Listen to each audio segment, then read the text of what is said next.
If you want to look for personality types who are rebels by nature, you should look at both INTP and INFP. They are known to be individuals whose last priority is rules and regulations. INTPs and INFPs are both personality types with the least interest in following a system or certain societal standard. They live such honest and unapologetic lives to the point that they wouldn't care if their pace is different from the majority.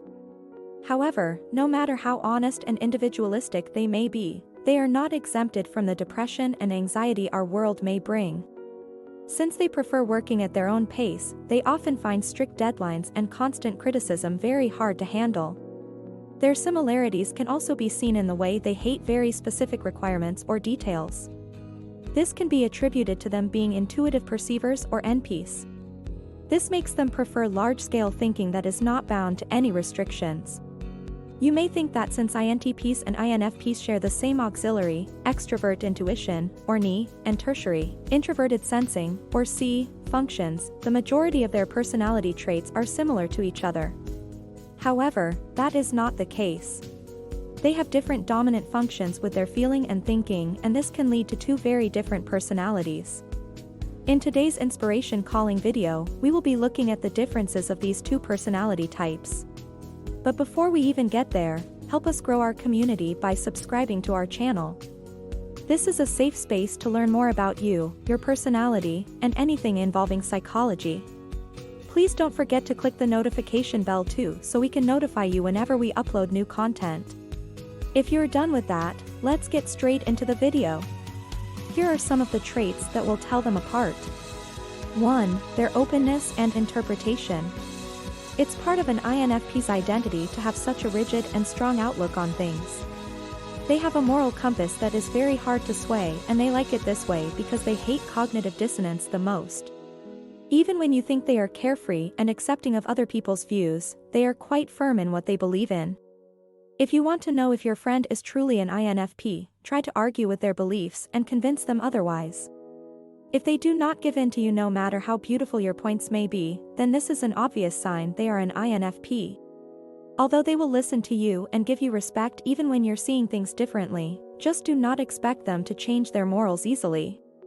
On the other hand, INTPs are more accepting of the point of view of other people. They love listening to different philosophies or religious doctrines to the point that their lives are a mixture of all these things. The same trait explains why most INTPs are drawn to the concept of agnosticism because they believe that things can be seen, in many ways. They know that anything can be argued and debated. It's already not shocking for an INTP to shift their opinions if they are presented with a new and accurate argument. 2. On fantasies and realities. One of the main differences between INFPs and INTPs is their view of the world and their concept of it. For INFPs, the world can be filled with colors and bright dreams or fantasies. This is why they may be more inclined to fictional stories. For them, characters who are able to surpass or defy expectations are very interesting and worth emulating. You can also see that they will prefer games with interesting storylines that evoke emotion and resonance over those that are monotonous. They'll love it when they can relate to a character or even just a part or a movie or a game because they can see how their lives can possibly intertwine. On the other hand, INTPs are the individuals who love to take in non-fiction more than fantasies. These can be things like a science magazine, glossary, or appendix of a textbook. They prefer this over fictional books because it lacks feelings, emotions, and relationships that may be too complicated for them. Although they still enjoy some fiction, they still prefer those that have realistic elements. You'd know if your friend is an INTP too if they enjoy in-depth, well-researched opinion pieces. This can also manifest through enjoying self-help books and seeing how other people went with their life. 3. The fear of not being good enough or the fear of incompetence. If you want to talk about abandonment issues, make sure to include INFPs there. This is not a diss at them, but it seems like it's really part of being an INFP to have such a deep and unexplainable fear of losing the ones they love. They do not do well with separations, breakups, and sudden changes in the relationship. This is why most of them would just prefer to be quiet just to avoid any conflict or fight with the people they love.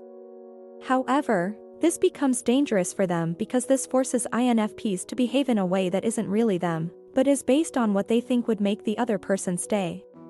This may lead to them putting off their needs and wearing a mask. The longer they do this, the more damage they cause not only to themselves but also to the people around them. Always remember that if the person truly loves you, you do not have to pretend in front of them. They will love you as you are. When it comes to INTPs, they have the tendency to be too harsh to themselves. This is not because of their fear of other people, but it has to do more with their fear of not being good enough. If they feel like they aren't growing or using their potential to the fullest, they will get frustrated with themselves. This also trickles down to how they receive corrections and new information. Since they do not like feeling like they aren't doing enough, they try to protect their ego by putting up a front that they know everything already. If you try to argue or debate with them, they will just shut down and defend themselves as a way to protect their egos. If you question or discredit their intelligence, they will also get very defensive. However, not all INTPs are like this, but the immature ones tend to exhibit these traits. 4. How they manage stress. The two types' gripping abilities are very dissimilar. Both will act in ways that are out of character for them when faced with extreme circumstances. In terms of the INFP, frequent working, exercising, or socializing are popular habits used to shut out, numb, and distract from whatever is on their minds. In truth, this is a protective mechanism associated with escapism that may appear to people unaware of the genuine circumstances, as an upswing in motivation or productivity. When T, N, and C have all fallen short in the overall scheme of things, the INTP has the ability to explode with rage and may even shed a few tears. Now desperate means come into play. As previously discussed, extrovert feeling, Fae, will be quite underdeveloped and put up a solid fight. They'll push the isolate myself from everyone button faster than you can blink, and they might get stressed out and have a lot of trust issues as a result. 5. Creation versus analysis. These two types are characterized by eccentric ways of thinking and creativity. Their methods of execution, however, differ greatly. Despite the fact that both are heavily process-focused, the final product is very different. Genuine, conscious creation is engraved in the INFP's tattoo of delight. Their souls are satisfied by the continual process of self-discovery and creativity. They're in it for the long haul, you can bet on it. Analysis is practically associated with INTPs because they are continuously thinking in their heads. They excel in gathering, organizing, and analyzing data, and they have a keen eye for inconsistencies. Even if they might like coming up with stuff out of nothing, their main talent is for thinking clearly without being influenced by feelings. 6. Sensory seeking.